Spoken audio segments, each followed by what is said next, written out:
గురువుగారు ఇప్పుడు పూజలు చూసుకుంటే గనక కొన్ని మంచి పూజలు ఉంటాయి, కొన్ని చెడు పూజలు ఉంటాయి, క్షుద్ర పూజలు ఇలా అవును. చేస్తూ ఉంటారు. గుళ్ళో మనం ప్రత్యేక పూజలు అలా చేస్తూ ఉంటారు. సో ఈ రెండింటికి తేడాలు వీటి మధ్య ఏంటి? అది భగవంతుడు ఇచ్చిన దారులు అవి. రెండింటిలో ఫలితం ఉంటుందా మనకి? 2 దారులు భగవంతుడే సృష్టించాడు. ఉమ్, అయితే ఒకటి అర్థం చేసుకొని చేసేది, ఉమ్, అది మంచిగా దారిలో ఉంటుంది. ఉమ్, ఎక్కడైతే విషయం అర్థమవుతుంది, ఎక్కడైతే కార్యము అన్నీ మన చేతిలో ఉండి అర్థమై జరుగుతుంటాయో ఉమ్, అక్కడ మనుషులు ప్రశాంతంగా నిర్వహిస్తుంటారు. ఉమ్, ఎక్కడైతే అవకాశం లేదో, ఉమ్, ఎక్కడైతే ఇబ్బందికరంగా ఉందో ఉమ్, అందులో సాధించాలనుకున్న వాళ్ళు ఈ సెకండ్ దారి ఎంచుకుంటారు, ఓకే. చెడు దారిని ఎంచుకుంటారు. ఉమ్, ఇప్పుడు ఒకే ఆపిల్ పండు ఉంది, ఉమ్, నలుగురు ఆకలితో ఉన్నారు. ఉమ్, ఇప్పుడు అక్కడ జరిగేది కొట్లాట.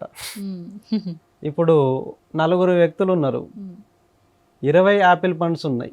ఓకే. ఎక్కువ ఉన్నాయి కాబట్టి వాళ్ళు ఒకరికొకరు సహాయం చేసుకోగలరు. ఉమ్, అవును. ఇలా మంచి చెడు అనేది భగవంతుడు పెట్టేటువంటి ఆ, ఆచరణ రెండు. ఉమ్, తక్కువ ఉన్న కాడ పోరాటాలు, ఎక్కువ ఉన్న కాడ మంచిగా పంచుకునే విధానం, ఓకే. సెలబ్రేట్ చేసుకుంటారు. ఆ మంచిని తరపున ఉన్నటువంటి వాళ్ళు ఆలయాలకు పోయి మంచిగా వాళ్ళ కోసం శాంతి కానీ జన్మ కోసం ఏదైనా కలిసి రావడం కోసం చేసుకుంటున్నారు. ఓకే. కానీ కొన్ని శుద్ర ఆలోచనల్లో ఉమ్, అంటే గుంజుకోవడం కానీ, అవును. వాళ్ళు ఒప్పుకోకపోయినా వాళ్ళు నాకు కావాలనుకోవడం, ఉమ్, ఆ స్త్రీ వశీకరణ, ధన వశీకరణ కోసం, ఉమ్, అంటే ధన వశీకరణ కోసం, స్త్రీ వశీకరణ కోసం, రాజకీయాల కోసం, ఉమ్. అట్లాగే దుష్టులను అది శత్రు సంహారం కోసం అది సాధ్యం అవుతుందంటారా అది? రెండు సాధ్యం అవుతున్నాయి కదా, ఒక్కటెక్కడ రెండు అవుతున్నాయి. ఆ.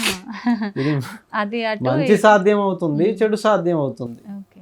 ఇప్పుడు రెండు సాధ్యం అవుతున్నాయనే నేను చెప్పగలను. ఓకే. ఎందుకంటే ఇప్పుడు బయట కూడా చూస్తున్నాం, ఉమ్, దేవాలయాలకు పోయే కోరుకునే కోరికలు నెరవేరుతూనే ఉన్నాయి. ఉమ్, బయట రహస్యంగా కొంతమంది శుద్ర తాంత్రికులతో వాళ్ళు డబ్బులు ఇచ్చి చేపిస్తున్న పూజలు కూడా ఉమ్, నిజమవుతున్నాయి. ఉమ్, అటు ఇటు రెండు కూడా సాధ్యమే అవుతున్నాయి.